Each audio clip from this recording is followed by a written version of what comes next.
బీదవాళ్ళు, మధ్యతరగతి వాళ్ళు డబ్బు కోసం పనిచేస్తారు. ధనికుల కోసం డబ్బు పనిచేస్తుంది. Main heading. ఆ చక్కటి శనివారం ఉదయాన మా పూల్ డాడ్ ఇన్నాళ్ళు నాకు నేర్పిన దానికి పూర్తిగా విరుద్ధమైన ఒక పాఠాన్ని, ఒక దృష్టికోణాన్ని నేర్చుకున్నాను. 9 ఏళ్ల వయసులో నా ఇద్దరు నాన్నలు నేను ఏదో చెప్పుకోవాలని అనుకుంటున్నారని గ్రహించాను. ఇద్దరు నన్ను చదువుకోమని ప్రోత్సహించారు, కానీ ఒకే విషయాలని కాదు. పెద్ద చదువులు చదువుకున్న మా నాన్న తను చేసినదే నన్ను కూడా చెయ్యమని సిఫార్సు చేశాడు. బాబు, నువ్వు కష్టపడి చదువుకోవాలి, మంచి మార్కులు తెచ్చుకోవాలి. అప్పుడే నీకు ఒక పెద్ద కంపెనీలో మంచి ఉద్యోగం దొరికి హాయిగా బతకగలుగుతావు. ఆ కంపెనీలో నీకు ముందు అవకాశాలు ఉన్నాయని, నీకు అక్కడ పనిచేయటం వల్ల లాభం ఉంటుందని నువ్వు తెలుసుకోవాలి. నా రిచ్ డాడ్ డబ్బు ఎలా పనిచేస్తుందో నేర్చుకోమన్నాడు. అప్పుడే దాని చేత నా పనులు నెరవేరగలవు అని చెప్పాడు. ఈయన చెప్పే పాఠాలు నేను జీవితంలో ఆయన మార్గదర్శకత్వంలో నేర్చుకుంటాను, కానీ క్లాస్ రూమ్ లో కాదు. రిచ్ డాడ్ మొదటి పాఠాన్ని కొనసాగించాడు. గంటకి 10 సెంట్లకి పని చెయ్యవలసి రావటం నీకు కోపం తెప్పించడం చూసి నేను సంతోషించాను.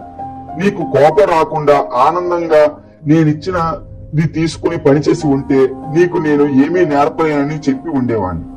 చూసావుగా, నిజంగా ఏమైనా నేర్చుకోవాలని అనుకుంటే పోయినంత శక్తి దారపుయ్యాలి. మనిషిలో ప్రబలమైన భావం, తీవ్రమైన కోరిక ఉండాలి. కోపం అనేది ఆ ఫార్ములాలో ఒక అతి ముఖ్యమైన భాగం. ఆవేశంతో కోపము, ప్రేమ రెండూ కలిసిపోయి ఉంటాయి. డబ్బు విషయానికి వచ్చేసరికి చాలా మంది భద్రత గురించి ఆలోచిస్తారు, తెగువ చూపించరు. అందుకని వాళ్ళకి తోవ చూపించేది భయమే కాని ఆవేశం కాదు. మరి అందుకేనా వాళ్ళు తక్కువ జీతానికి ఉద్యోగం చేయటానికి ఒప్పుకుంటున్నారు అన్నాను. అవును, నేను చెరుకు తోటలు పెంచే వాళ్ళలాగా, గవర్నమెంట్ లాగా పెద్ద పెద్ద జీతాలు ఇవ్వటం నన్ను అందరూ ఆడిపోసుకుంటారు. నేను జీతాలు సరిగ్గా ఇవ్వనని, పని ఎక్కువ చేయించుకుంటారు, వాళ్ళని ఉపయోగించుకుంటారని నా మీద సొడ్డు వేస్తారు. కానీ పనిచేసే వాళ్ళు తమని తాము ఉపయోగించుకుంటున్నారని నేను అంటాను. భయపడేది వాళ్ళు, నేను కాదు అన్నాడు రిచ్ డాడ్. కానీ వాళ్ళకి ఎక్కువ జీతాలు ఇవ్వాలని మీకు అనిపించదా? నేను అలా అనుకోవాల్సిన పని లేదు. పైగా ఎక్కువ డబ్బిచ్చినంత మాత్రాన సమస్య తీరుతుందని మీ నాన్ననే చూడు. ఆయన చాలా డబ్బు సంపాదిస్తున్నాడు. ఆయన తన బిల్లులన్నీ కట్టలేకపోతున్నాడు. చాలా మంది ఎక్కువ డబ్బిస్తే ఎక్కువ అప్పులు చేస్తారు. అందుకేనా గంటకి 10 సెంట్లు, అది కూడా పాఠంలో భాగమేనా అన్నాను నవ్వుతూ. సరిగ్గా గ్రహించావు అన్నాడు రిచ్ డాడ్ నవ్వుతూ. మీ నాన్న స్కూల్కెళ్లి గొప్ప చదువులు చదువుకున్నాడు. ఎందుకంటే ఆయన ఆ చదువుతో మంచి జీతం వచ్చే ఉద్యోగం సంపాదించుకోవాలనుకున్నాడు. సంపాదించాడు కూడా. కానీ ఆయన డబ్బు సమస్యలు తీరలేదు. ఎందుకంటే స్కూల్లో ఆయన డబ్బు గురించి ఏమీ నేర్చుకోలేదు. అంతేకాక ఆయనకి డబ్బు కోసం పని చెయ్యటంలోనూ ఇంకా నమ్మకం. మీకు లేదా? నిజం చెప్పాలంటే లేదు. డబ్బు కోసం పని చేయటం నేర్చుకోవాలనుకుంటే స్కూల్లోనే చదువుకో. ఆ పాఠాలు నేర్చుకోవటానికి అది చాలా మంచి చోటు. కానీ డబ్బు చేత ఎలా పని చేయించుకోవాలో నేర్చుకోవాలనుకుంటే నేను నీకు నేర్పిస్తాను. కానీ నువ్వు నేర్చుకోవాలనుకుంటేనే సుమా. అందరూ నాలాగా దీన్ని అనుకోరు.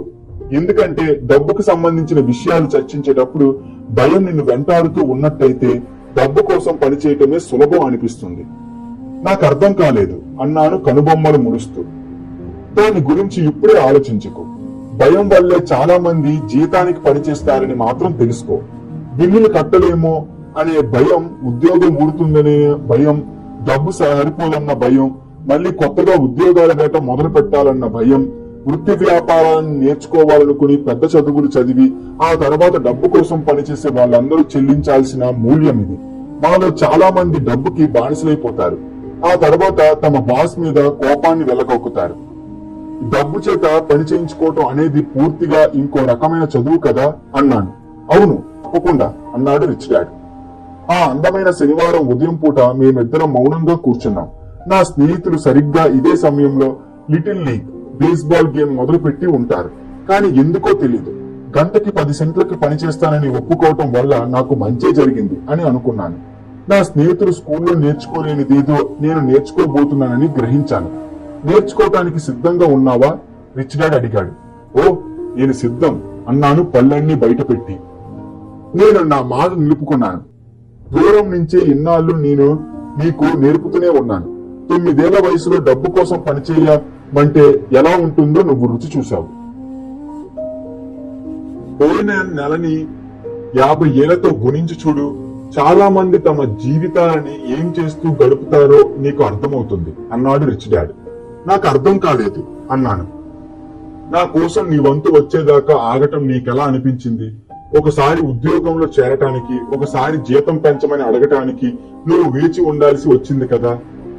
ఘోరంగా అనిపించింది అన్నాను.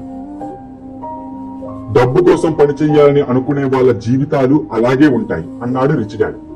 మరి 3 గంటలు పనిచేశాక మిసెస్ మార్టిన్ నీ చేతిలో 10 సెంట్లు నాణ్యం పెడితే ఏమనిపించింది? అది చాలదనిపించింది. అది అసలు సంపాదనలాగే కనిపించలేదు. నాకు నిరాశ కలిగింది అన్నాను. చాలా మంది ఉద్యోగస్తులకి తమ జీతాన్ని చూసుకుంటే అలాగే అనిపిస్తుంది. ముఖ్యంగా పన్నులకి వాటికి కొంత డబ్బు మినహాయించి మిగతాది చేతికి వచ్చినప్పుడు కనీసం నీకు 100% దొరికింది అంటే అందరికీ జీతం మొత్తం అందదా? నిర్ఘాంతపోతూ అడిగాను. అయ్యో అందదు. ప్రభుత్వం తన వంతు ఎప్పుడూ ముందే తీసేసుకుంటుంది. అది ఎలా సాధ్యం? పన్నులు. నువ్వు సంపాదించిన దాని మీద పన్ను ఉంటుంది. నువ్వు ఖర్చు పెడిన దానికి పన్ను ఉంటుంది. డబ్బు కూడబెట్టినా పన్ను ఉంటుంది. నువ్వు చనిపోయాక కూడా పన్ను చెల్లించాలి. ప్రభుత్వం అలా చేస్తే జనం ఎందుకు ఊరుకుంటారు? ధనవంతులు ఊరుకోరు. పేదవాళ్ళు, మధ్యతరగతి వాళ్ళు ఏమనరు. నేను మీ నాన్న కన్నా ఎక్కువ సంపాదిస్తానని పందెం వెయ్యగలను. అయినా ఆయన నాకన్నా ఎక్కువ పన్ను రూపంలో కడతాడు అన్నాడు రిచ్ డాడ్ నవ్వుతూ. అదెలా అన్నాను. 9 ఏళ్ల వయసులో అది నాకు అర్థం లేనిదిగా కనిపించింది. ఎవరైనా ప్రభుత్వం తమ పట్ల అలా ప్రవర్తిస్తుంటే ఎలా ఊరుకుంటారు అన్నాను. రిచ్ డాడ్ ఏమీ జవాబు చెప్పలేదు. ఊరికే పటపటా వాగకుండా తను చెప్పేది వివరంగా నేను వినాలని అనుకుంటున్నాడు. కొంతసేపటికి నా ఆవేశం తగ్గింది. నేను విన్నది నాకు నచ్చలేదు. మా నాన్న ఎందుకు పన్ను రూపంలో బోల్డంత డబ్బు కట్టడం గురించి చిరాకు పడుతూ ఉండటం నాకు తెలుసు. కానీ ఆయన ఏమీ చేసేవాడు కాదు. అంటే జీవితం ఆయన్ని ఇటు తొయ్యడం చేతే అలా ప్రవర్తించాడా? రిచ్ డాడ్ నెమ్మదిగా మౌనంగా తన కుర్చీలో ముందుకి వెనక్కి ఊగుతూ నాకేసే చూడసాగాడు. నేర్చుకోవటానికి సిద్ధంగా ఉన్నావా అన్నాడు. నేను తలాడించాను. నేను ముందే చెప్పినట్టు నేర్చుకోవలసినది చాలా ఉంది. డబ్బు చేత నీ పనులు ఎలా చేయించుకోవాలో నేర్చుకోవటానికి ఒక జీవిత కాలం అధ్యయనం చెయ్యాలి. ఎక్కువ మంది 4 ఏళ్లు కాలేజీ చదువుతారు. అక్కడితో వాళ్ళ చదువు పూర్తవుతుంది. నా జీవిత కాలం అంతా నేను డబ్బు గురించి అధ్యయనం చేస్తూనే ఉంటానని నాకు తెలుసు. ఎందుకంటే నేను ఎంత ఎక్కువగా దాని గురించి తెలుసుకోవలసినది ఇంకా చాలా ఉందని గ్రహిస్తాను. చాలా మంది విషయాన్ని అధ్యయనం చెయ్యరు. వాళ్ళు ఉద్యోగం చేసి జీతం సంపాదించి జమా ఖర్చులు పద్దులు వేసి అంతటితో ఆగిపోతారు. ఇన్ని చేసినా తమకి డబ్బు ఇబ్బందులు ఎందుకున్నాయా అని ఆశ్చర్యపోతారు. అప్పుడు ఇంకా ఎక్కువ డబ్బు సంపాదిస్తే తమ సమస్యలు తీరుతాయి అనుకుంటారు. ఆర్థిక శాస్త్రం గురించి ఏమీ తెలియకపోవటమే తమ అసలు సమస్య అని ఎవరు గ్రహించరు. అయితే మా నాన్నకి పన్నుల సమస్య ఉండటానికి కారణం ఆయనకి డబ్బు గురించి అవగాహన లేకపోవటమా? నాకు రిచ్ డాడ్ మాటలు సరిగ్గా అర్థం కాక అడిగాను. చూడు, పన్నులనేవి డబ్బుతో ఎలా పని జరిపించుకోవటం అనే దానిలో ఒక చిన్న భాగం. ఇవాళ నీకు ఇంకా డబ్బు సంపాదించడం గురించిన కోరిక తీవ్రంగా ఉందో లేదో మాత్రం తెలుసుకోవాలని అనుకుంటున్నాను. చాలా మందికి అలాంటి కోరిక ఉండదు. స్కూలుకెళ్లి ఏదో ఒక వృత్తి విద్య నేర్చుకుని సరదాగా పని చేసుకుంటూ బోలెడంత డబ్బు సంపాదించాలని అనుకుంటారు. ఒక రోజు హఠాత్తుగా పెద్ద డబ్బు ఇబ్బందులు కలిగేసరికి వాళ్ళు మేలుకుంటారు. అప్పుడిక తమ ఉద్యోగాల్ని మానలేరు. డబ్బుతో పని చేయించుకోవటానికి బదులు డబ్బు కోసం పనిచేయటం నేర్చుకోవటం వల్ల కలిగే నష్టం ఇదే. మరైతే నీకింకా నేర్చుకోవాలన్న తహతహ ఉందా? రిచ్ డాడ్ మళ్ళీ అడిగాడు. నేను అవునని తలాడించాను. గుడ్, అయితే వెళ్ళి పని చేయి. ఈసారి నేను నీకు అసలు జీతమే ఇవ్వను అన్నాడు రిచ్ డాడ్. ఏమిటి అన్నాను నివ్వెరపోతూ. నేనన్నది నువ్వు విన్నావు. ఏం లేదు, నువ్వు ప్రతి శనివారం మునుపట్లాగే 3 గంటలు పనిచేస్తావు.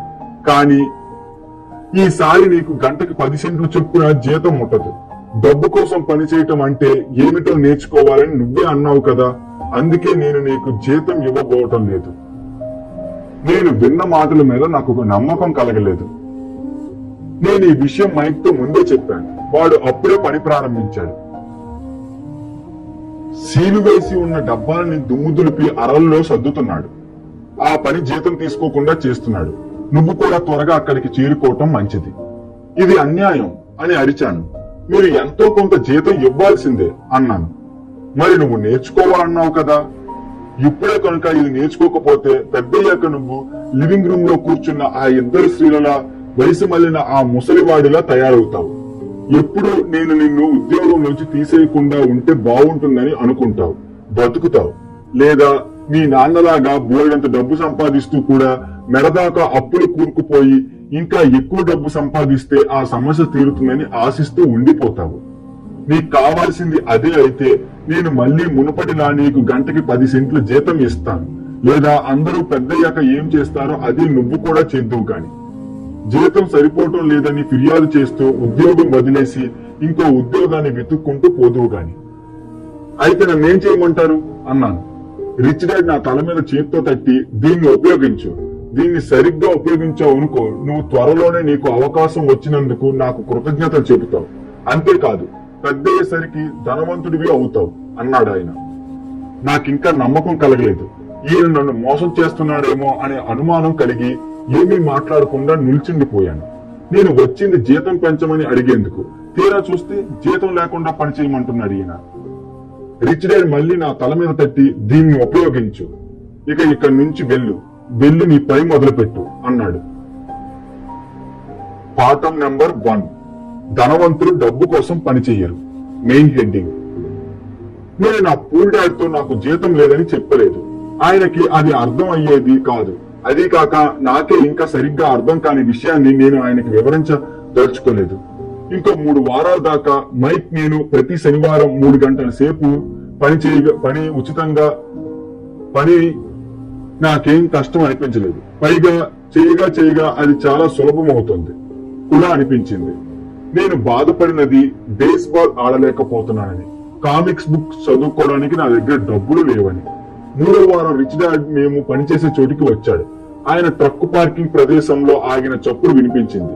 ఇంజన్ ఆఫ్ చేసినప్పుడు పటపటపడపనే చప్పుడు వచ్చింది. ఆయన స్టోర్ లోకి వచ్చి మిస్సెస్ మార్టిన్ ని ఆప్యాయంగా కౌగిలించుకున్నాడు. స్టోర్ లో పనులు ఎలా జరుగుతున్నాయని అడిగి ఆయన ఐస్ క్రీంలు ఉంచిన ఫ్రీజర్ దగ్గరికి వెళ్లి 2 ఐస్ క్రీం బార్లు బయటికి తీశాడు. వాటికి డబ్బులు చెల్లించి మైక్ ని నన్ను రమ్మని సంజ్ఞ చేశాడు. పిల్లలు పదండి, అలా తిరిగి వద్దాం అన్నాడు. మేము రోడ్డు దాటేటప్పుడు కొన్ని కార్లని తప్పించుకుంటూ అవతల వైపునున్న పెద్ద గడ్డి మైదానంలోకి నడిచాం. అక్కడ కొంతమంది పెద్దవాళ్లు సాఫ్ట్ బాల్ ఆడుతున్నారు. దూరంగా ఒక మూలనున్న పిక్నిక్ బల్ల దగ్గర కూర్చుంటూ ఆయన మైక్ కి నాకు తను కొన్న ఐస్ క్రీముల్ని అందించాడు. ఏంటి సంగతి, పని ఎలా ఉంది? బాగానే ఉంది అన్నాడు మైక్. నేను కూడా అవునని తలాడించాను. ఏమైనా నేర్చుకున్నారా లేదా అన్నాడు రిచ్ డాడ్. మైక్ నేను ఒకరి మొహంలోకొకరం చూసుకున్నాం. భుజాలు ఎగరేశాం. ఆ తర్వాత ఒకేసారి ఇద్దరం తలలు అడ్డంగా ఊపాం. జీవితం పన్నే అతిపెద్ద వల నుంచి తప్పించుకోవటం. Main heading. అయితే మీరిద్దరూ ఇక ఆలోచించడం మొదలు పెట్టడం మంచిది. జీవితం నేర్పబోయే అతిపెద్ద పాఠాలలో ఒకదాన్ని మీరిప్పుడు నేర్చుకోబోతున్నారు. ఈ పాఠాన్ని మీరు నేర్చుకున్నట్టయితే మీరు స్వేచ్ఛగాను నిశ్చితంగాను గొప్ప జీవితాన్ని గడపగలుగుతారు. కానీ ఈ పాఠాన్ని నేర్చుకోకపోయినట్టయితే మీరు మిసెస్ మార్టిన్ లాగానో లేదా ఈ మైదానంలో సాఫ్ట్ బాల్ ఆడే వీళ్ళందరిలాగానో బతుకుతారు. వాళ్ళు ఎంతో కష్టపడి పనిచేస్తారు. అతి తక్కువ డబ్బు సంపాదన కోసం నిలకడైన ఉద్యోగం అనే భ్రమనే పట్టుకుని వేలాడుతూ ఉంటారు. ప్రతి ఏడు దొరికే 3 వారాల సెలవు కోసం ఎదురు చూస్తూ గడుపుతారు. 45 ఏళ్లు పనిచేశాక దొరకబోయే ముష్టి పెన్షన్ కోసం ఎదురు చూస్తారు. అలాంటి జీవితం గడపాలని మీరు ఉబ్బులూరుతున్నట్టయితే నేను మీ జీతం 10 సెంట్ల నుంచి గంటకి 25 సెంట్లకు పెంచుతాను. కానీ వీళ్ళందరూ కష్టపడి పనిచేసే మంచి మనుషులు. వీళ్ళని మీరు విక్రిస్తున్నారా? నేను కొంచెం కోపంగా అడిగాను. రిచ్ డాడ్ చిరునవ్వు నవ్వాడు. మిస్సెస్ మార్టిన్ నాకు తల్లి లాంటిది. నేను ఆవిడ పట్ల అంత నిర్దయగా ఉండటం లేదని నేను మీ కళ్ళకి క్రూరుడిగా కనిపించవచ్చు. ఎందుకంటే నేను ఒక విషయాన్ని మీ ఇద్దరి దృష్టికి తీసుకువద్దామని ప్రయత్నిస్తున్నాను. మీరు విశాలమైన దృష్టిని పెంపొందించుకునేందుకు సాయం చేస్తున్నాను. మీకు తెలియని విషయాలను తెలియజేయాలనుకుంటున్నాను. వాటిని చాలా మంది చూసి కూడా లాభం పొందలేకపోతున్నారు. ఎందుకంటే వాళ్ళది చాలా సంకుచిత దృష్టి. చాలా మంది తాము ఉన్న వలని చూడలేరు. ఆయన చెప్పేది సరిగ్గా అర్థం కాక మైక్ నేను అలాగే చూస్తూ కూర్చుండిపోయాం. అప్పుడు నిర్దయగా మాట్లాడుతున్నట్టు అనిపించినప్పటికీ మాకు ఏదో తెలియజేయాలని ఆయన ఎంతో శ్రమ పడుతున్నాడనేది మాత్రం మాకు అర్థమైంది. రిచ్ డాడ్ నవ్వుతూ, గంటకి 25 సెంట్లు అనే మాట విని మీకు సంతోషం కలగలేదు? మీ గుండె కొంచెం వేగంగా కొట్టుకోవటం లేదు అన్నాడు. నేను తల అడ్డంగా ఆడించి లేదు అన్నాను. కానీ నిజానికి నా గుండె కొంచెం వేగంగా కొట్టుకుంటుంది. గంటకి 25 సెంట్లు నా లెక్కన బోలెడంత డబ్బు. సరే, నేను మీకు గంటకి $1 ఇస్తాను అన్నాడు రిచ్ డాడ్ కొంటిగా నవ్వుతూ. ఇక నా గుండె వేగంగా పరిగెత్తసాగింది. నా బుర్ర ఒప్పుకో ఒప్పుకో అంటూ అరవసాగింది. నా చెవుల్ని నేనే నమ్మలేకపోయాను. అయినా నేను నోరు విప్పలేదు. సరే, గంటకి $2? 9 ఏళ్ల నా చిన్ని గుండె బుల్లి బుర్ర పేలిపోయినంత పనయ్యింది. ఎంతైనా అది ఆనాటి మాట. గంటకి $2 సంపాదించినట్టయితే నేనే ప్రపంచంలోకెల్లా ధనవంతుని పిల్లవాణ్ణి అయ్యేవాణ్ణి. అంత డబ్బు సంపాదించడం నేను కలలో కూడా ఊహించని విషయం. సరే అందామని అనిపించింది. నేను ఈ బేరం ఒప్పుకుందామని అనుకున్నాను. కొత్త సైకిలు, కొత్త బేస్బాల్ గ్లౌస్, నా చేతిలో డబ్బు చూశాక నా స్నేహితుల కళ్ళల్లో కనబడే ఆరాధన నా కళ్ళ ముందు నాట్యం చేయసాగాయి. వీటన్నింటికన్నా మించి జిమ్మీ, వాడి భాగ్యవంతులైన స్నేహితులు ఇంకా జన్మలో నన్ను పేదవాణ్ణని అనరు అనే ఆలోచన నన్ను నిలవనీయలేదు. కానీ నా నోరు పెగల్లేదు. ఎందుకో బహుశా నా బుర్ర మరీ వేడెక్కిపోయి లోపల ఏదో ఫ్యూజ్ ఎగిరిపోయి ఉంటుంది. నా మనసు లోతుల్లో ఆ $2 నాకు కావాలన్న కోరిక మాత్రం బలంగా నాటుకుంది. ఐస్ క్రీం కరిగిపోయి నా చేతి నుంచి కిందికి కారిపోతుంది. ఐస్ క్రీం పుల్ల మాత్రం చివరికి మిగిలింది. ఆ పుల్ల కింది భాగంలో వెనిల్లా చాక్లెట్ ముద్ద అతుక్కుని చీమలకి విందుగా మారింది. రిచ్ డాడ్ తనకేసే కళ్ళార్పకుండా చూస్తున్న 2 కుర్రాలకేసి చూశాడు. వాళ్ళిద్దరు కళ్ళు ఏం చేసుకునే ఆయన వైపే చూస్తున్నాయి. వాళ్ళ బుర్రలు పనిచేయటం మానేసినట్టు వాళ్ళ మొహం చెబుతుంది. మమ్మల్ని పరీక్షిస్తున్నానని ఆయనకు తెలుసు. మాలో ఎక్కడో ఆయన మా ముందుంచిన బేరాన్ని ఒప్పుకోవాలనే తపన ఉందని కూడా ఆయన గ్రహించాడు. ప్రతి మనిషిలోనూ బలహీనతమైన ఆత్మ ఉంటుందని, అవసరాలను తీర్చుకోవటానికి అది అమ్ముడుపోతుందని ఆయనకి తెలుసు. అదే విధంగా ప్రతి మనిషిలోనూ ఉండే ఆత్మలో ఒక భాగం చాలా బలంగా ఉంటుందని, ఏమిచ్చినా దాన్ని కొనటం వీలు కాదని కూడా ఆయనకు తెలుసు. ఈ రెండింటిలో ఏది ఎక్కువ బలంగా ఉందనేదే ప్రశ్న. ఆయన తన జీవితంలో ఎన్నో ఆత్మల్ని ఇలా పరీక్షించి చూశాడు. ఉద్యోగం కోసం ఇంటర్వ్యూ చేసిన ప్రతి మనిషి ఆత్మని ఆయన పరీక్షించి చూశాడు. సరేనర్రా, గంటకి $5. హఠాత్తుగా నా మనసు మోగబోయినట్టు అయిపోయింది. లోపల ఏదో మార్పు జరిగింది. ఆయన ఇస్తానన్న డబ్బు మరీ ఎక్కువ అనిపించింది. అది చాలా హాస్యాస్పదంగా కనిపించింది. 1956లో చాలా మంది పెద్దవాళ్ళకే గంటకి $5 కన్నా ఎక్కువ జీతం ఇచ్చేవారు కాదు. ప్రలోభం మాయమయ్యింది. ఒక రకమైన ప్రశాంతతని అనుభవించాను. నెమ్మదిగా పక్కకు తిరిగి మైక్ కేసి చూశాను. వాడు నా కాసి చూశాడు. నా ఆత్మలోని అవసరాలకి లొంగే బలహీనమైన భాగం మౌనం వహించింది. నాలో ధరకి లొంగని భాగం ఏదో పైకి వచ్చింది. నా బుర్రలో ఒక రకమైన ప్రశాంతత, డబ్బు గురించి ఒక నిశ్చయం చోటు చేసుకున్నాయి. మైక్ కూడా అదే స్థితికి చేరుకున్నాడని నాకు అర్థమైంది. గుడ్ అన్నాడు రిచ్ డాడ్ మృదువుగా. చాలా మందికి ఒక విలువ ఉంటుంది. భయం, లోభం అనే భావాల వల్ల ప్రతి మనిషికి ఒక విలువ అంటూ ఏర్పడుతుంది. ముందుగా డబ్బు లేకుండా పోతుందేమో అన్న భయం మనని కష్టపడి పనిచేసేందుకు ప్రేరేపిస్తుంది. ఆ తర్వాత మనకి జీతం, డబ్బులు అందాక లోభము, కోరికలు, డబ్బుతో మనం కొనుక్కోగలిగిన అద్భుతమైన వస్తువుల గురించిన ఆలోచనల్ని రేకెత్తిస్తాయి. అప్పుడు ఇక మన ఆలోచనలు అదే గాడిలో పడి తిరుగుతూ ఉంటాయి అన్నాడు రిచ్ డాడ్. ఏమిటా గాడి అని అడిగాను. అదేమిటంటే పొద్దున్నే లేవటం, ఆఫీస్కి వెళ్లటం, బిల్లులు చెల్లించటం, లేవటం, ఆఫీస్కి వెళ్లటం, బిల్లులు చెల్లించటం, వాళ్ళ జీతాలను నడిపించేవి రెండే రకమైన భావాలు, భయము, లోభము. వాళ్ళకి ఎక్కువ డబ్బు ఇస్తామని ఎవరైనా అంటే వాళ్ళు అదే రకంగా పనిచేసుకుంటూ పోయి వాళ్ళ ఖర్చులను కూడా పెంచుకుంటారు. దీన్నే నేను ఎడతెగని పోటీ అంటాను, ఇంగ్లీష్ లో ర్యాట్ రేస్. ఇంకో మార్గం ఏదైనా ఉందా? మైక్ అడిగాడు. ఉంది, కానీ చాలా కొద్ది మంది మాత్రమే దాన్ని కనుక్కోగలుగుతారు అన్నాడు రిచ్ డాడ్ నెమ్మదిగా. ఆ మార్గం ఏమిటి అన్నాడు మైక్. నాతో పాటు పనిచేస్తూ నేర్చుకుంటూ దాన్ని మీరిద్దరు కనుక్కోగలుగుతారేమోన్నదే నా ఆశ. అందుకే మీకు ఎటువంటి జీతభత్యాలు ఇవ్వకుండా మీ చేత పని చేయిస్తున్నాను. మాకు మీరేదైనా సూచన ఇవ్వకూడదు. ఎటువంటి ఫలితము పొందకుండా కష్టపడటం, ఊరికే పనిచేయటం మాకు విసుగ్గా ఉంది అన్నాడు మైక్. అయితే దీనికి తొలిమెట్టు మీరు నిజం చెప్పటం అన్నాడు రిచ్ డాడ్. మేమేమీ అబద్ధాలు చెప్పటం లేదే అన్నాను. మీరు అబద్ధం ఆడుతున్నారని నేను అనలేదు, నిజం చెప్పమంటున్నాను. రిచ్ డాడ్ మా ముందుకొచ్చాడు. దేని గురించి నిజం చెప్పాలి అని అడిగాను. మీకేమిటి అనిపిస్తుందో నిజం చెప్పాలి. ఆ నిజాన్ని మీరు ఇతరులు ఎవరికీ చెప్పనక్కర్లేదు, మీ మనసుకి మాత్రమే చెప్పాలి అన్నాడు ఆయన. అంటే మీ ఉద్దేశం ఈ పార్క్ లో ఆడుతున్న వాళ్ళు, మిసెస్ మార్టిన్ వాళ్ళంతా ఆ పని చేయటం లేదనా అని అడిగాను. నాకు సందేహమే. పైగా డబ్బు లేదనే భయంతో వాళ్ళు బాధపడుతూ ఉంటారు.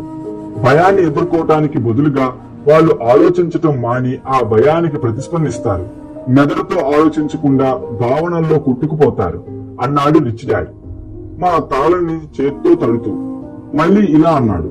తరువాత వాళ్ళ చేతికి కాస్తంత డబ్బు అందగానే వాళ్ళకి సంతోషం, కోరికలు, లోభము కలుగుతాయి. మళ్ళీ వాళ్ళు ఆ భావాలకి స్పందిస్తారు, మళ్ళీ ఆలోచించరు. అంటే వాళ్ళ భావాలే వాళ్ళ ఆలోచనల్లో పనిచేస్తాయా అని అడిగాడు మైక్. సరిగ్గా చెప్పావు. వాళ్ళకి ఏమనిపిస్తుందో అది చెప్పకుండా ఆ భావాలకి ప్రతిస్పందించి సొంతంగా ఆలోచించలేకపోతారు. వాళ్ళు భయపడతారు, మళ్ళీ పనిలోకి వెళ్తారు. మళ్ళీ సంపాదించుకోగలిగితే తమ భయాలు తొలగిపోతాయి అన్నది వాళ్ళ ఆశ. కానీ అలా జరగదని వాళ్ళకి రుజువవుతుంది. భయం అనేది వాళ్ళని ఈ ఉచ్చులో బిగించి ఉంచుతుంది. పని చేయదగ్గ డబ్బు సంపాదించటం, పని చేయటం, డబ్బు సంపాదించటం, భయం తొలగిపోతుందని ఎదురు చూడటం. కానీ ప్రతిరోజు వాళ్ళు నిద్ర లేవగానే ఆ భయం వాళ్ళతో పాటే లేస్తుంది. ఆ లక్షల మందిని అలాంటి భయం రాత్రంతా నిద్రపోనివ్వదు. బీద వాళ్ళు, మధ్యతరగతి వాళ్ళు డబ్బు కోసం పనిచేస్తారు. ధనికుల కోసం డబ్బు పనిచేస్తుంది.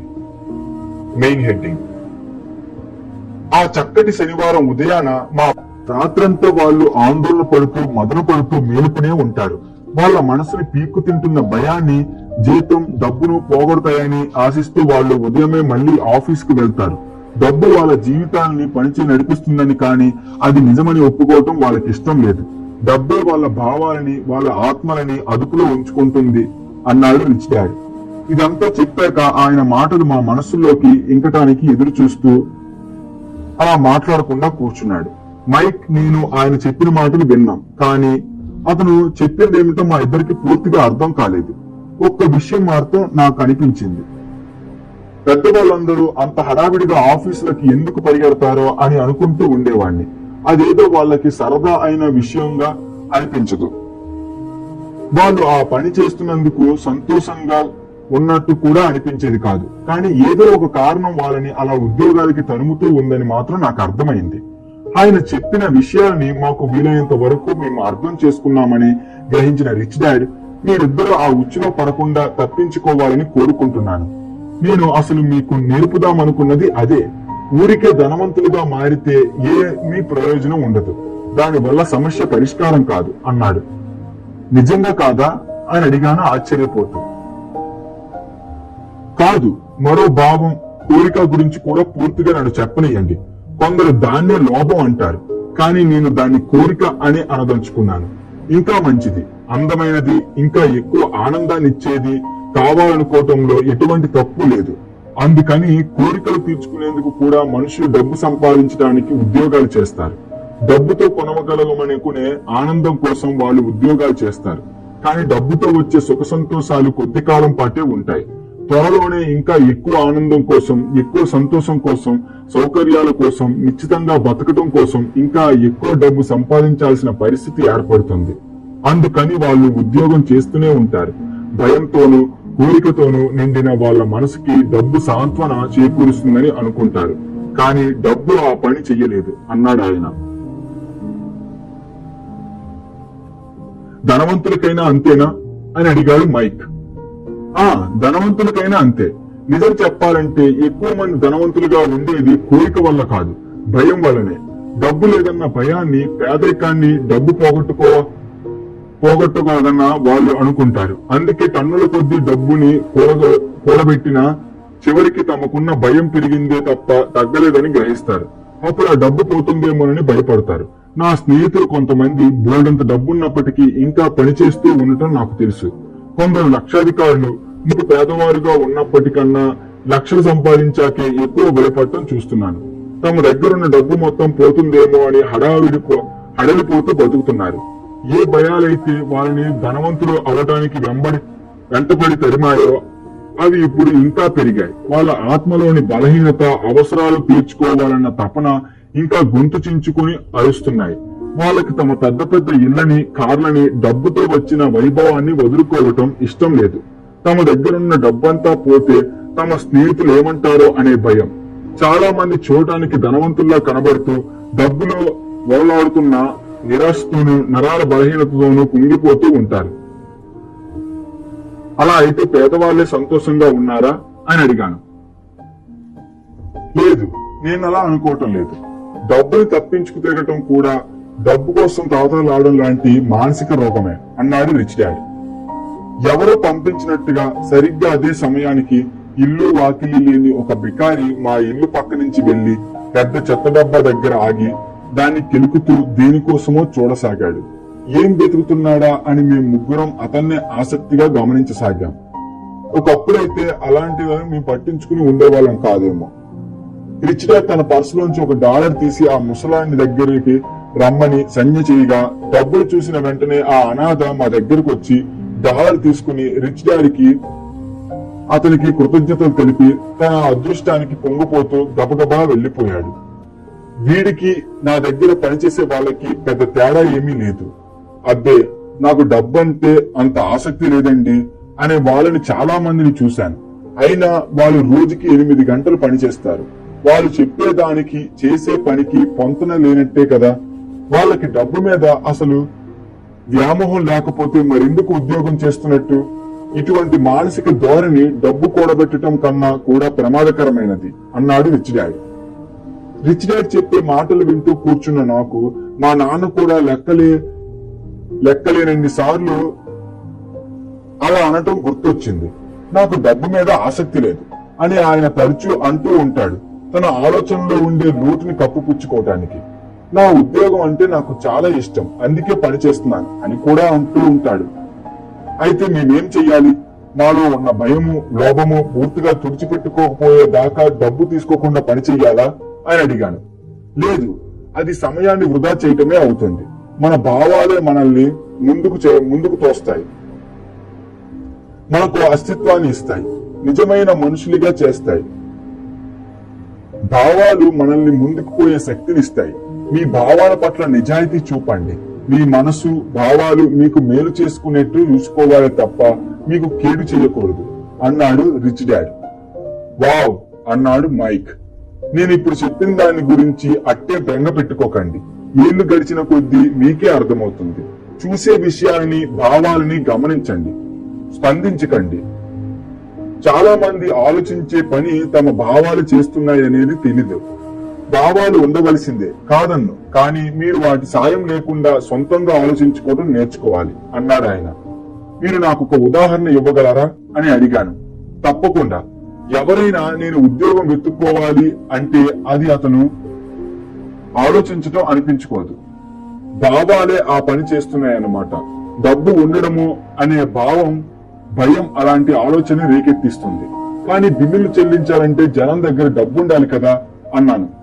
అవును, ఉండాలి. కానీ నేను చెప్పేది భయం అనేది వాళ్ళని ఆలోచించేందుకు ప్రేరేపిస్తుందని అన్నాడు రిచ్ డాడ్ నవ్వుతూ. నాకు అర్థం కావటం లేదు అన్నాడు మైక్. ఉదాహరణకి డబ్బు చాలదేమో అనే భయం కలిగిందనుకో, అప్పుడు ఆ భయాన్ని పోగొట్టుకోవడానికి వెంటనే పరిగెత్తి ఏదో ఒక ఉద్యోగాన్ని సంపాదించుకుని 4 రాళ్లు తెచ్చుకునే బదులు తమని తాము ఇలా ప్రశ్నించుకోవచ్చు. ఈ భయాన్ని జయించడానికి ఉద్యోగం సంపాదించుకోవటం అనేదే శాశ్వతమైన పరిష్కారమా? నా ఉద్దేశంలో ఈ ప్రశ్నకి జవాబు కాదు అనే.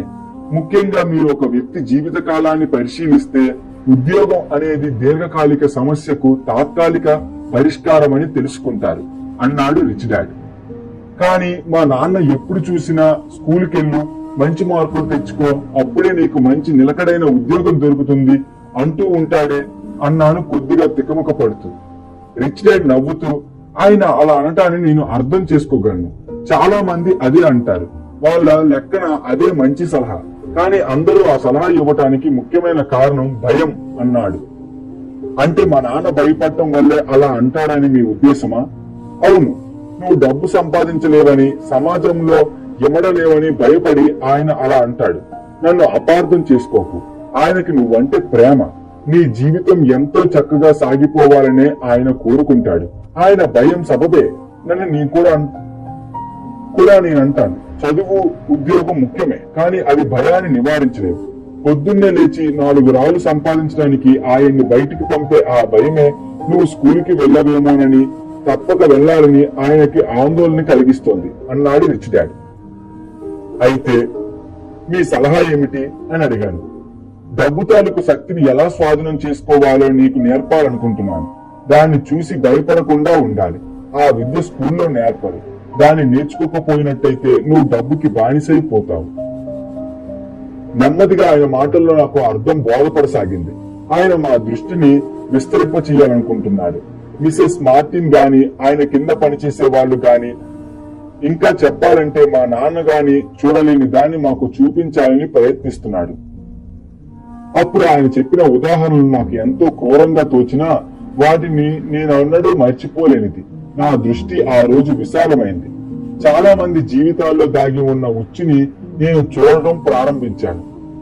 చూడు, మనమందరం ఉద్యోగస్తులమే అనాలి. మనం వేర్వేరు స్థాయిల్లో పనిచేస్తూ ఉంటాం. అంతే. నేను కోరేది మీరిద్దరూ ఆ ఉచ్చుల్లో పడకుండా తప్పించుకోవటమే. భయము, కోరిక అనే భావాలు కలిసి పండిన ఉచ్చు అది. వాటిని మీకు అనుకూలంగా వాడుకోండి. ఎదురు తిరగనివ్వకండి. అదే నేను మీకు నేర్పాలనుకుంటున్నాను. దొంతర్ల కొద్దీ డబ్బు సంపాదించమని నేర్పటంలో నాకు ఆసక్తి లేదు. దానివల్ల భయాన్ని, కోరికని అదుపులో ఉంచుకోలేరు. ముందుగా భయాన్ని, కోరికని అదుపులో పెట్టుకోకుండా ధనవంతులుగా మారితే మీరు పెద్ద జీతం సంపాదిస్తున్న బానిసలే అవుతారు అన్నాడు ఆయన. అయితే ఆ ఉచ్చుని తప్పించుకోవడం ఎలా అని అడిగాను. పేదరికానికి, ఆర్థిక సంఘర్షణకి ముఖ్య కారణం భయము, అజ్ఞానము తప్ప ఆర్థిక వ్యవస్థ, ప్రభుత్వము, ధనవంతులు కాదు.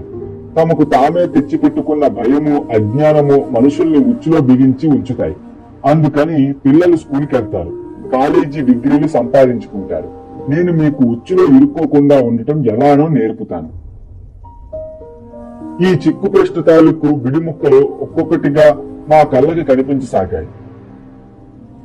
చదువులు చదువుకున్న మా నాన్న చాలా గొప్ప చదువు చదివాడు. పెద్ద హోదా గల ఉద్యోగంలో చేస్తున్నాడు. కానీ స్కూల్లో చదువుకున్న చదువు ఆయనకి తన డబ్బుని, భయాన్ని ఎలా సంభాళించుకోవాలో చెప్పలేదు. నా ఇద్దరు తండ్రుల దగ్గర నుంచి వేరువేరు విషయాల్ని, ముఖ్యమైన విషయాల్ని నేర్చుకోగలిగానని నాకిప్పుడు స్పష్టంగా అర్థమైంది. అయితే మీరిందాకటి నుంచి డబ్బు లేకపోతే ఎలా అనే భయాన్ని గురించి మాట్లాడుతున్నారు. మరి డబ్బు మీద కోరిక మన ఆలోచన మీద ఎలాంటి ప్రభావాన్ని చూపుతుంది అని అడిగాడు మైక్. జీతం పెంచుతానని నేను మిమ్మల్ని ప్రలోభ పెట్టినప్పుడు మీకేమనిపించింది? మీకు ఒక ఎగిసిపాటు మీరు గమనించారా? మేము అవునని తలాడించాం. కానీ మీ భావాలకి లొంగిపోకుండా మీ ప్రతిస్పందనల్ని అణిచిపెట్టి మీరు ఆలోచించగలిగారు. అది అన్నింటికన్నా ముఖ్యమైనది. మనలో ఎప్పుడూ భయం, లోభం అనే భావాలు ఉంటాయి. ఇక ఇప్పటి నుంచి ఆ 2 భావాలని మీరు అనుకూలంగా ఉపయోగించుకోవటం నేర్చుకోవాలి. ఆ నేర్చుకున్న దాన్ని చాలా కాలం పాటు ఆచరించగలగాలి. మీ భావాలు, మీ ఆలోచనలు అదుపు చేస్తుంటే ఊరికే చూస్తూ ఊరుకోకూడదు. చాలా మంది భయాన్ని, లోభాన్ని తమకి బాధ కలిగేలాగా ఉపయోగించుకుంటారు. అదే అజ్ఞానానికి ప్రారంభం. చాలా మంది జీవితంలో వెంటాడుతూ, జీతాలు పెరగడానికి ప్రయత్నాలు చేస్తూ, నిలకడైన ఉద్యోగాల కోసం పరిగెడుతూ బతుకుతారు. కోరిక, భయం అనే భావాల వల్లనే అలా చేస్తారు తప్ప అవి వాళ్ళని ఎక్కడికి తీసుకువెళ్తున్నాయనే విషయం గురించి అస్సలు ఆలోచించరు. అది ఎలా ఉంటుందంటే, ఒక బొమ్మలో ఒక గాడిద బండిని లాగుతూ ఉంటుంది. గాడిద యజమాని దాని మొహానికి ఎదురుగా ఒక క్యారెట్ దుంపని వేలాడదీసి ఉంచుతాడు. ఇక్కడ సరిగ్గా అదే జరుగుతుంది. గాడిద యజమాని తన వెడదలుచుకున్న చోటికి వెళ్తూ ఉండొచ్చు, కానీ గాడిద మాత్రం ఒక భ్రమ వెంట పరిగెడుతుంది. రేపు మళ్ళీ ఆ గాడిద ముందు మరో క్యారెట్ దుంప ఉంటుంది. అంటే మీ ఉద్దేశం, నేను కొత్త బేస్బాల్ గ్లోని, చాక్లెట్లని, ఆట వస్తువులని ఊహించుకున్నప్పుడు అది ఆ గాడిద ముందున క్యారెట్ లాంటిదే అనా అని అడిగాడు మైక్. అవును, ఇక మీరు పెద్దైన వాళ్ళ కొద్దీ ఆ ఆట వస్తువులు ఖరీదైనవిగా మారుతూ ఉంటాయి. కొత్త కారు, ఒక బోటు, మీ స్నేహితులని మెప్పించేందుకు ఒక పెద్ద బంగళా లాంటివి. భయం మిమ్మల్ని గుమ్మంలోంచి బయటికి గెంటెడుతుంది. కోరిక మిమ్మల్ని రమ్మని పిలుస్తుంది, మిమ్మల్ని సమస్యల్లోకి దింపుతుంది. అదే నేను చెప్పిన ఉచ్చు అన్నాడు ఆయన నవ్వుతూ. అయితే దీనికి పరిష్కారం ఏమిటి అని అడిగాడు మైక్. భయాన్ని, కోరికని పెంచేది అజ్ఞానం. అందుకే బోలెడు డబ్బున్న ధనవంతులకి డబ్బు ఎక్కువైన కొద్దీ భయం కూడా పెరుగుతుంది. డబ్బు క్యారెట్ లాంటిది, అది ఒక భ్రమ. గాడిదే కనుక ఏం జరుగుతుందో పూర్తిగా చూడగలిగితే ఆ క్యారెట్ ని వెంబడించాలా వద్దా అనే నిర్ణయం తీసుకోగలుగుతుంది. ఆ తర్వాత రిచ్ డాడ్ మనిషి జీవితం అజ్ఞానానికి, జ్ఞానానికి మధ్య జరిగే సంఘర్షణే అనే దాన్ని చాలా వివరంగా మాకు చెప్పాడు. ఒక వ్యక్తి తనను గురించి తాను తెలుసుకోవటానికి, సమాచారాన్ని సేకరించడానికి ప్రయత్నించటం మానేయగానే అతనిలో అజ్ఞానం చేటు చేసుకుంటుందని ఆయన మాకు తెలియజెప్పాడు. సంఘర్షణ అనేది ప్రతిక్షణం చేసే నిర్ణయమని, మనసుని సంకుచితంగా ఉంచాలా లేక విశాలంగా ఉంచాలా అని నిశ్చయించుకోవటం అనే చెప్పాడు. చూడండి, స్కూల్ అనేది చాలా చాలా ముఖ్యమైనది. ఈ సమాజానికి మీ వంతు సాయం చేయటానికి మీరు స్కూల్కి వెళ్లి ఏదైనా నైపుణ్యాన్ని, వృత్తి విద్యను నేర్చుకుంటారు. ప్రతి సమాజానికి టీచర్లు, డాక్టర్లు, మెకానిక్లు, కళాకారులు వంటి వాళ్ళు, వ్యాపారస్తులు, పోలీస్ ఆఫీసర్లు, అగ్ని ప్రమాదక దళము సైనికులు అవసరమే. మన సమాజము, సంస్కృతి వెల్లవిరిసేందుకు గాను విద్యా సంస్థల్లో వీళ్ళకి శిక్షణ ఇవ్వబడుతుంది. కానీ దురదృష్టవశాత్తు చాలా మందికి విద్య నేర్చుకోవటమే ఆఖరి మెట్టుగా మారుతుంది. అదే ప్రారంభం అని వాళ్ళు అనుకోరు అన్నాడు రిచ్ డాడ్. చాలాసేపు మేము ఇద్దరం మాట్లాడలేదు. రిచ్ డాడ్ మొహం మీద చిరునవ్వు కనిపించింది. ఆ రోజు ఆయన చెప్పిన విషయాలన్నీ నాకు అర్థం కాలేదు. కానీ అందరూ గొప్ప గురువులు అంతే కదా, వాళ్ళు చెప్పిన మాటలు ఏళ్ల తరబడి మన చెవుల్లో మారుమోగుతూ మనకి కొత్త విషయాలు నేర్పుతూనే ఉంటాయి. అందుకే ఆ మాటలు నేను విని ఎన్నో ఏళ్లు గడిచినప్పటికీ ఈనాటికి అవి నాతోనే ఉన్నాయి. ఈ రోజు నేను కొంచెం క్రూరంగా మాట్లాడినట్టున్నాను, కానీ దానికి ఒక కారణం ఉంది. ఈ మాటల్ని మీరు ఎల్లకాలం గుర్తుంచుకోవాలన్నది నా కోరిక. ఎప్పుడూ మీరు మిస్సెస్ మార్టిన్ గుర్తు చేసుకుంటూ ఉండాలి. మీరెప్పుడు ఆ గాడిదని గురించి ఆలోచిస్తూ ఉండాలి. ఒక విషయం ఎప్పుడూ మర్చిపోకండి, మీలో ఉండే భయము, కోరిక అనే భావాలు మిమ్మల్ని అతిపెద్ద ఉచ్చులో పడేయగలవు. అందులో పడకుండా ఉండాలంటే అవి మీ ఆలోచనల్ని ఆక్రమించుకోకుండా చూసుకోవాలి. డబ్బు కోసం కష్టపడి పనిచేయటం, డబ్బుతో కొనుక్కునే వస్తువులు మీ ఆనందాన్ని ఇవ్వగలవని అనుకోవటం కూడా క్రూరత్వమే. అర్ధరాత్రి హఠాత్తుగా నిద్రలేచి మీరు చెల్లించవలసిన బిల్లుల గురించి విపరీతమైన భయానికి గురి కావటం మీరు చాలా ఘోరంగా జీవిస్తున్నారనడానికి నిదర్శనం. మీరు సంపాదించే మొత్తం మీ జీవితాన్ని శాసిస్తున్నట్టే. జీవించటం అనిపించుకోదు. ఉద్యోగం మీకు భద్రతా భావాన్ని కలిగిస్తుందనుకోవటం మధ్య మీరు మభ్యపెట్టుకోవటమే. ఇదే క్రూరమైన ఉచ్చు. వీలైనంత వరకు మీరు దానిలో పడకుండా తప్పించుకోవాలనేది నా కోరిక. డబ్బు మనుషుల జీవితాలను ఎలా శాసిస్తుందో నేను చూశాను. మీ విషయంలో అలా జరగకుండా చూసుకోండి. దయచేసి డబ్బు మీ జీవితాన్ని శాసించకుండా చూసుకోండి అన్నాడు రిచ్ డాడ్. సాఫ్ట్ బాల్ ఒకటి మా బల్ల కిందకి దొర్లుకుంటూ వచ్చింది. రిచ్ డాడ్ దాన్ని తీసి ఆటగాళ్ల వైపు విసిరాడు. అయితే అజ్ఞానానికి భయంతోనూ లోభంతోనూ ఏమిటి సంబంధం అని అడిగాడు. డబ్బు గురించిన అజ్ఞానం లోభాన్ని, భయాన్ని విపరీతంగా పెంచుతుంది. మీకు కొన్ని ఉదాహరణలు ఇస్తాను. ఒక డాక్టర్ని తీసుకోండి. అతను తన కుటుంబానికి ఇంకా సుఖ సౌకర్యాలు సమకూర్చాలనే ఉద్దేశంతో తన ఫీజు పెంచుతాడు. అలా ఫీజు పెంచగానే చికిత్స చేయించుకోవాలనుకున్న అందరూ ఎక్కువ డబ్బు ఖర్చు చేయవలసి వస్తుంది. దీని వల్ల బాధపడేది ఎక్కువగా పేదవారు. అందుకని డబ్బున్న వాళ్ళకన్నా పేదవాళ్ళు జబ్బులతో ఎక్కువ బాధపడతారు. డాక్టర్లు తమ ఫీజులు పెంచటం వల్ల వకీళ్లు కూడా తమ ఫీజు ఎక్కువ చేస్తారు. వకీళ్లు ఫీజు పెరగగానే స్కూల్ టీచర్లు తమకి కూడా జీతాలు పెంచమని అడుగుతారు. దాంతో మన పనులు పెరుగుతాయి. ఇది ఇలా కొనసాగుతూనే ఉంటుంది. చివరికి ధనికులకి పేదవారికి మధ్య ఏదైనా భయంకరమైన అగాధం వల్ల అల్లకల్లోలం సృష్టించబడి ఒక గొప్ప నాగరికత ధ్వంసమవుతుంది. గొప్ప గొప్ప నాగరికతలన్నీ గొప్ప పేద మధ్యన ఏర్పడిన అగాధాలు మరి విస్తరించటం నేలమట్టమయ్యాయి. అమెరికా ఆది దిశగానే ప్రయాణిస్తుంది. చరిత్ర పునరావృతమవుతుంది, నిరూపిస్తోంది. ఎందుకంటే మనం చరిత్ర నుంచి పాఠాలు నేర్చుకోం. మనం చరిత్రల మీద తేదీలు మాత్రమే గుర్తించుకుంటాం తప్ప పాఠాలని గుర్తించుకోం. కానీ ధరలు ఎప్పుడు పెరుగుతూనే ఉంటాయి కదా అని అడిగాను.